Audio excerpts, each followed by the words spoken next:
Yes, अब हम class 10th भूगोल का 4th चैप्टर कृषि, इसका 1 पार्ट हमने पहले बना दिया है। सेकंड पार्ट उसमें हमने सारी फसलें की थी और इसमें हम करेंगे बाकी जो बची हुई चीजें हैं, इसके कुछ अभ्यास के प्रश्न हैं, वे भी हम आपको बताएंगे और जो बाकी चीज बची हुई है वो हम इसकी सारी करेंगे।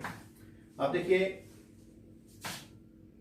जो कृषि होती है, कृषि के बारे में मैं पहले ही बता चुका हूं कि कृषि क्या होती है। कृषि के बारे में जो पहले डिटेल है वो आपको सारी बता दी गई है। ये कृषि क्या चीज है, कृषि उसके बारे में। अब देखिए, अब आते हैं हम ऋतु में। 3 प्रकार की ऋतु होती है। नंबर 1 खरीफ, जो खरीफ की ऋतु किस टाइम से लेकर किस टाइम से आती है। ये देखिए, खरीफ की ऋतु आती है मार्च अप्रैल में। मार्च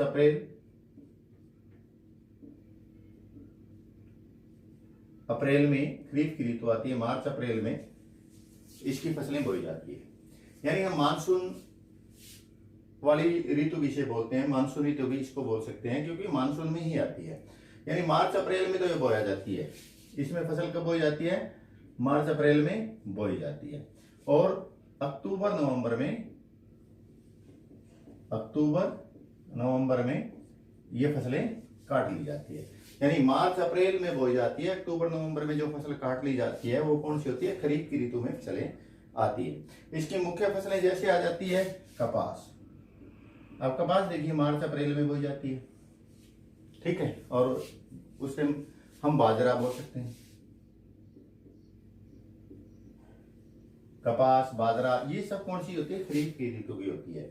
मार्च अप्रैल यानी मानसून में बोई जाती है और मानसून के अंत में, जब मानसून समाप्त होता है तब इसको काट ली जाती है। यानी अक्टूबर नवंबर में मानसून खत्म हो जाता है, ठीक है। सितंबर अक्टूबर भी लिख सकते हो आप। उस टाइम ये कपास और बाजरा 2 फसलें होती है, काट ली जाती है। यह आ गई हमारी खरीफ की ऋतु।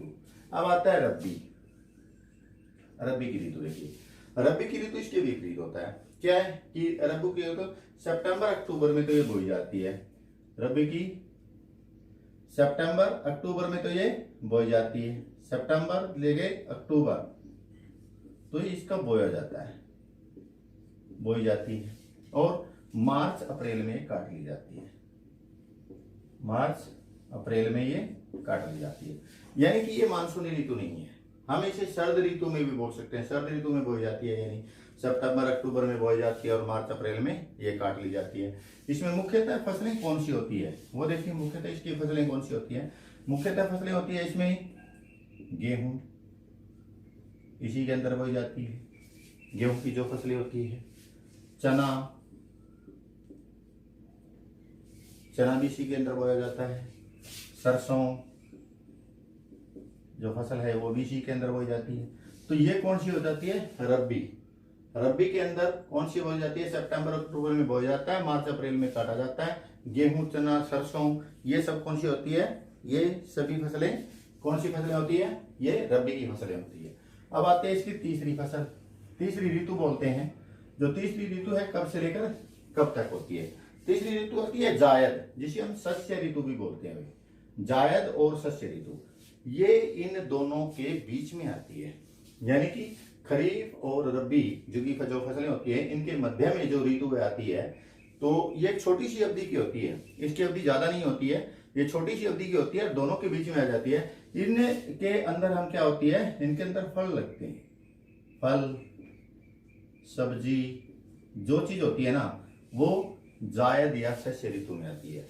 फल सब्जियां जो बोई जाती है वो जायद और शस्य वाली जो ऋतु होती है उसके अंदर फल और सब्जियां सारी आती है। तो ये तो कृषि की हमारी 3 ऋतुएं होती है, जिसमें खरीफ की फसल बताइए, जिसे हम मानसून भी बोल देते हैं, रबी की और जायद की। जायद की इन दोनों ऋतुओं के मध्य में आती है, जिसकी अवधि छोटी होती है और फल सब्जियां इत्यादि इसके अंदर बोया जाता है, ठीक है। अब आते हैं हम मेन इसके इंपोर्टेंट पे। हम पहले देखिए, अब आते हैं जीन क्रांति। जीन क्रांति क्या होती है? अब जीन क्रांति के ऊपर आते हैं। जीन क्रांति क्या होती है? जीन क्रांति मतलब क्रांति कोई एकदम से बहुत ज्यादा बड़ा परिवर्तन हो जाना, क्रांति होता है लाले। तो जीन क्रांति यानी कि बीजों के अंदर जो जीन क्रांति करा रहा हूं, जो बीज होते थे बीजों के अंदर एकदम से जैसे कई किस्में आ जाती है ना बीजों की, जैसे किसी की 711 गेहूं की है, फसलें हैं 711, इसी तरह कपास की है या इसी तरह बाजरा की है, जो इनकी किस्में होती है 711, 933 जो फसलें होती है उनकी जो किस्में होती है, संकर किस्में होती है, जिनके द्वारा हम बहुत ज्यादा कृषि उत्पन्न कर सकते हैं, वो जीन क्रांति कहलाते हैं। वैज्ञानिक विधि वैज्ञानिक होते हैं जो अपने तरीके से मतलब ऐसे बीजों को विकसित करते हैं जिनसे पैदावार की बहुत ज्यादा बढ़ोतरी होती है, और जो बीज होते हैं ना उन्हें हम जीन क्रांति कहते हैं। जैसे जीन क्रांति पशुओं में भी होती है, जैसे मुर्रा नस्ल की भैंसें, जिनके अंदर भी हम जीन क्रांति कर देते हैं। तो ये थी जीन क्रांति। अब आता है हरित क्रांति। अब हरित क्रांति ये कृषि से संबंधित है। हरित क्रांति कृषि का एकदम से बहुत ज्यादा बढ़ाव हो जाना। हरित क्रांति कृषि का बढ़ाव हो जाना, यानी बहुत ज्यादा एकदम बढ़ जाना कृषि का। वो सब ये आई थी 1960 से 1970 के बीच में का जो दशक होता है वो हरित क्रांति के नाम से जाना जाता है। यानी फसल के अंदर एक अत्यधिक उत्पादन हो जाना हरित क्रांति कहलाता है। अब श्वेत क्रांति दुग्ध उत्पादन होती हुई है। ये दुग्ध उत्पादन यानी दूध के अंदर जो पशु होते थे, पशुओं की नस्ल में सुधार आना, उनमें दूध ज्यादा उत्पन्न होना, उस श्वेत क्रांति के नाम से जाना जाता है। अब आते हैं हम अगला पॉइंट, आर्द्र कृषि। आर्द्र का देखिए, आर्द्र का अर्थ होता है नम, यानी नमी वाली कृषि जिसके अंदर वर्षा की मात्रा ज्यादा हमें चाहिए। आर्द्र कृषि जिसमें वर्षा ज्यादा चाहिए, नमी ज्यादा चाहिए, जहां वर्षा ज्यादा होती है, जहां पानी की आवश्यकता हो, वहां आर्द्र कृषि कहलाता है। अब आता है सबसे मेन इंपोर्टेंट पर्सन है गहन कृषि। याद रखें गहन कृषि बहुत बार पेपरों में आता है। गहन कृषि वेरी इंपोर्टेंट पर्सन है। गहन कृषि क्या होता है? देखिए गहन कृषि क्या होता है? वैज्ञानिक जो होते हैं, जो हमने जीन क्रांति, उन्नत बीजों, उन्नत औजारों और उन्नत कीटनाशकों के द्वारा एक छोटी सी भूमि पर कृषि करना और अत्यधिक उपज पैदा करना गहन कृषि कहलाता है। यानी कि देखो जनसंख्या बढ़ रही है, जनसंख्या बढ़ने के कारण क्या हो गया, कृषि की जो भूमि है, कृषि योग्य भूमि है, वो दिन प्रतिदिन कम होती जा रही है। तो हम क्या करते हैं कि हम गहन कृषि को बढ़ावा देने की कोशिश करते हैं, और अब लगभग हम पंजाब हरियाणा जैसे यह है, इनमें गहन कृषि को हम बढ़ावा दे रहे हैं। तो गहन कृषि क्या होता है? गहन कृषि होता है भी एक छोटे से भूभाग पर वैज्ञानिक पद्धति द्वारा, यानी उन्नत किस्म के बीज हो गए, उन्नत किस्म के कीटनाशकों का प्रयोग हो गया, और अच्छे औजार और उपकरण हो गए, और सिंचाई की व्यवस्था से बहुत मतलब छोटे से क्षेत्र के ऊपर बहुत ज्यादा पैदा करना गहन कृषि कहलाता है। यानी ज्यादा पैदा लेना क्या कहलाती है? गहन कृषि। यानी उपज ज्यादा पैदा करना गहन कृषि कहलाता है। ये वेरी इंपोर्टेंट पर्सन है गहन कृषि वाला, याद रखें। अब आता देखिए ये पर्सन भी इंपोर्टेंट है, झूम कृषि, कर्तन दहन कृषि या स्थानांतरण कृषि। देखिए अब ये तीन प्रकार की होगी, झूम कृषि, कर्तन दहन कृषि और स्थानांतरण कृषि। देखिए इसी नाम में इसका उत्तर छुपा हुआ है। स्थानांतरण स्थान बदलना, कर्तन दहन यानी उनको काटना, और झूम कृषि झूम के करना वैसे तो, लेकिन स्थानांतरण कृषि देखिए जो आदिवासी होते हैं, कबीले होते हैं, जहां पर वनों की संख्या ज्यादा होती है, तो वो क्या करते हैं, वो इसी कृषि का प्रयोग करते हैं। वो वनों को साफ करते हैं, वहां पर कृषि करते हैं। कुछ दिन के बाद जहां पर वनों को साफ करते हैं, कुछ दिनों के बाद क्या करते हैं, जब कृषि होती है वो कृषि योग्य भूमि नहीं रहती है, तो वो उसको बंजर छोड़ देते हैं, आगे स्थान पे जाते हैं, वनों को साफ करते हैं और वहां पर फिर कृषि आरंभ कर देते हैं। तो वो होती है झूम कृषि, कर्तन दहन या स्थानांतरण मतलब स्थान बदलना। सिंपल सी बात है, स्थानांतरण मतलब स्थान बदलना। तो ये तीनों नाम इस कृषि के हैं, ठीक है। अलग अलग राज्यों में इनको अलग अलग नामों से बोला जाता है, झूम कृषि, कर्तन दहन और स्थानांतरण कृषि, यानी अपने स्थान को बदलते रहना। ये बहुत बड़े भाग पर की जाती है झूम कृषि, कर्तन दहन। और ये जो कृषि होती है ये वनों को साफ करते हैं, वहां पर पैदा लेते हैं, और जब वो मतलब कृषि योग्य नहीं रहती है तो दूसरे स्थान पे जाते हैं, वहां वनों को साफ करते हैं और वहां पर कृषि आरंभ कर देते हैं, पहले वाली को छोड़ देते हैं जब तक वो उपजाऊ नहीं होती है। अब आता देखिए अभ्यास का प्रश्न भी है, वाणिज्यिक अथवा व्यापारिक कृषि शायद होगा। व्यापारिक कृषि का दूसरा नाम वाणिज्यिक कृषि है। देखिए एक कृषि तो वो होती है जो हम अपने खुद के लिए, खाद्यान्नों के लिए, अनाज के लिए, यानी अपनी आजीविका, हम अपनी रोजी रोटी के लिए जो कृषि करते हैं वो अलग होगी। एक वो व्यापारिक, जो हम सिर्फ व्यापार के लिए कृषि करते हैं, उसको हम खा नहीं सकते।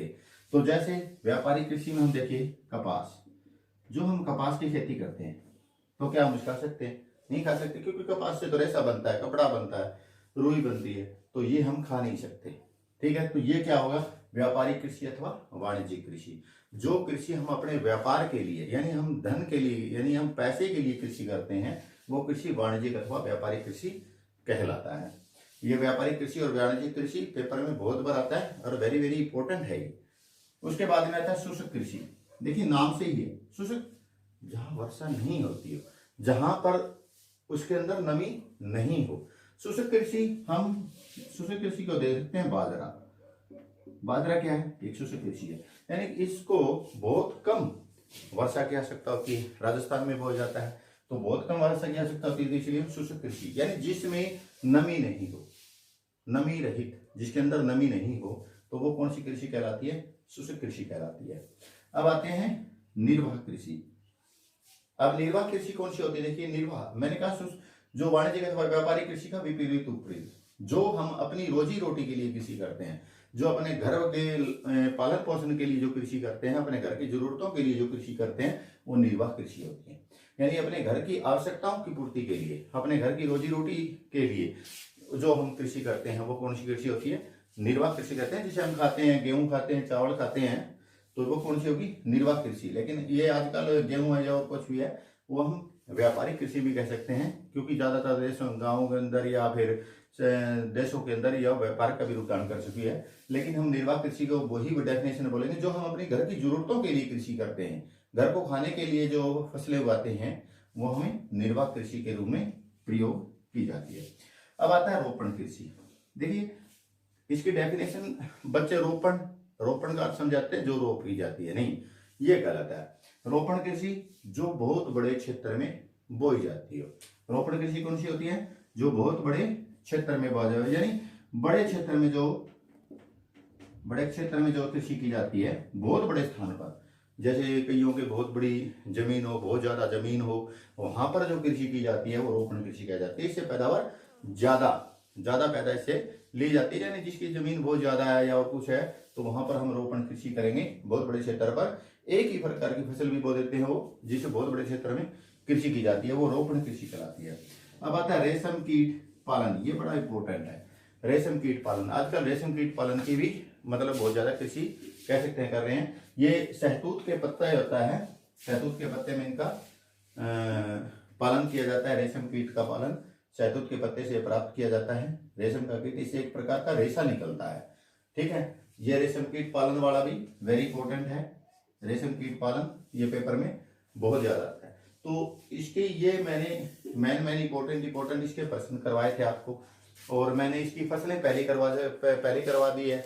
जो कौन सी फसलें होती है वो मैंने पहले करवा देती है। अब देखिए इसमें कई प्रश्न है, वो एक दो प्रश्न मैं आपको डिटेल में बता देता हूँ। देखिए दिन प्रतिदिन कृषि योग्य भूमि कम हो रही है, ये अभ्यास का प्रश्न है एनसीईआरटी बुक से। दिन प्रतिदिन कृषि योग्य भूमि कम हो रही है, यानी कि क्या होता है? कृषि योग्य भूमि कम हो रही है, बिल्कुल सत्य है भाई। दिन प्रतिदिन योग्य कृषि भूमि कम हो रही है, इसका भी मैं कर, देखिए हमारी जो जनसंख्या है ना, वो सिर्फ मुखी यानी कि बहुत तेजी से बढ़ रही है।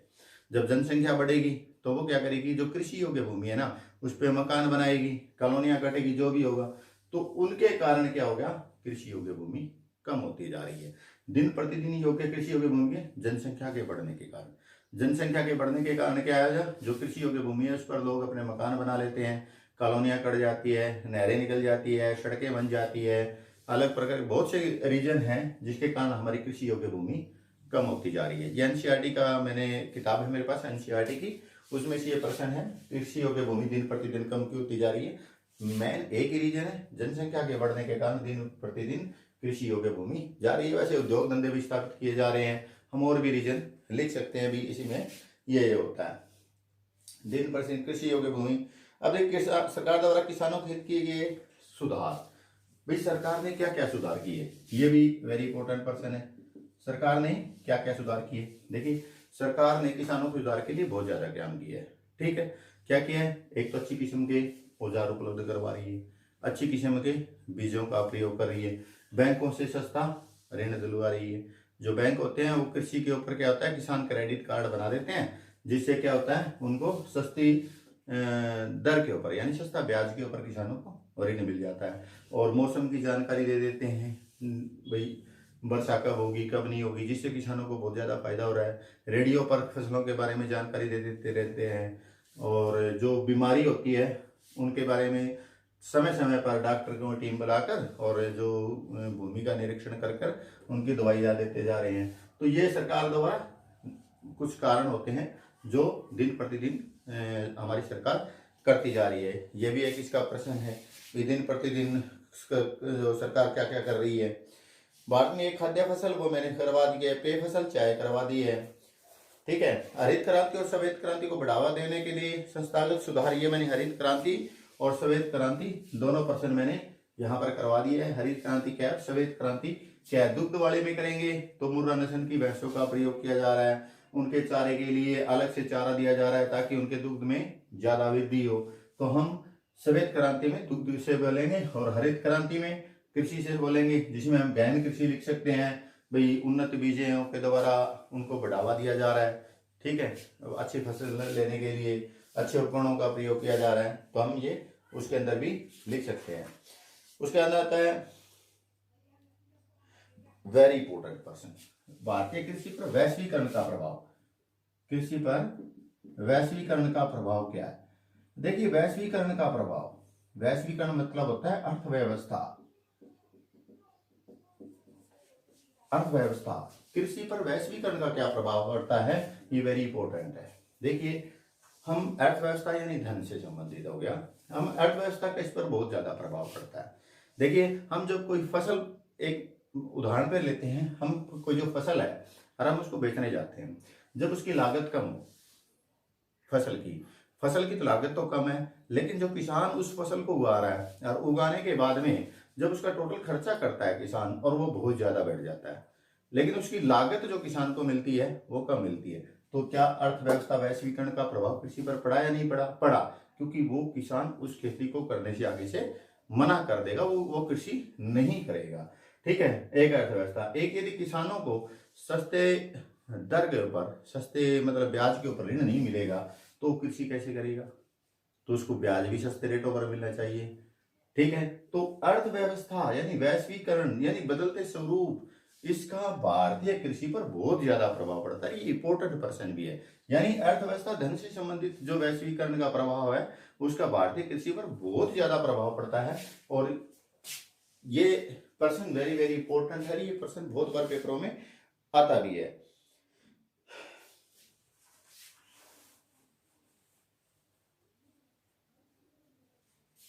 अब देखिए ये बता दिया मैंने, अब और इसके कई कारण आप लिख सकते हो अर्थव्यवस्था का। जैसे मैंने ये एक उदाहरण दिया था निर्वाह कृषि, मैंने कहा था कि निर्वाह कृषि वो होती है जो हम अपने लिए कमाते हैं, लेकिन मैंने इसका ये भी बताया था कि निर्वाह कृषि क्या होती है, क्या होती है निर्वाह कृषि भी, जो हम अपने लिए करते हैं, लेकिन आजकल ये व्यापारिक कृषि का रूप धारण कर चुकी है। कैसे? मैंने कहा था देखिए गेहूं की फसल हम पहले खुद के लिए करते थे, लेकिन आजकल हम इस गेहूं की कृषि को व्यापारिक कृषि का रूप धारण कर ले दिया है, क्योंकि हम अपनी जरूरत तो पूरी करते हैं, लेकिन उसके बाद में जो गेहूं बचती है उसको हम बेच देते हैं, उससे व्यापार कमाते हैं। इसी तरह जैसे हम चावल है, चावल को हम पहले खाने के लिए प्रयोग करते थे, लेकिन चावल अब बेचने लगे हैं, उससे हम पैसा कमाने लगे हैं, तो ये भी एक वैश्वीकरण का रूप धारण कर चुकी है। ये भी हम वैश्वीकरण में लिख सकते हैं। जैसे निर्वाह कृषि है, ये व्यापारिक रूप धारण कर चुकी है, तो हम ये भी एक वैश्वीकरण के प्रभाव में लिख सकते हैं। तो ये वेरी वेरी इंपॉर्टेंट पर्सन है। इसमें यदि आपको कोई भी, जो मैंने कृषि का चैप्टर इसका फर्स्ट पार्ट मैंने करवाया था, सेकंड पार्ट मैंने और करवा दिया है, यदि आपको इसमें से कोई भी पर्सन आपको समझ में नहीं आता है तो मुझे कमेंट जरूर करें, ताकि मैं वो पर्सन आपको अच्छी तरह से समझा सकूं। चैनल को लाइक करें, शेयर करें और सब्सक्राइब करें।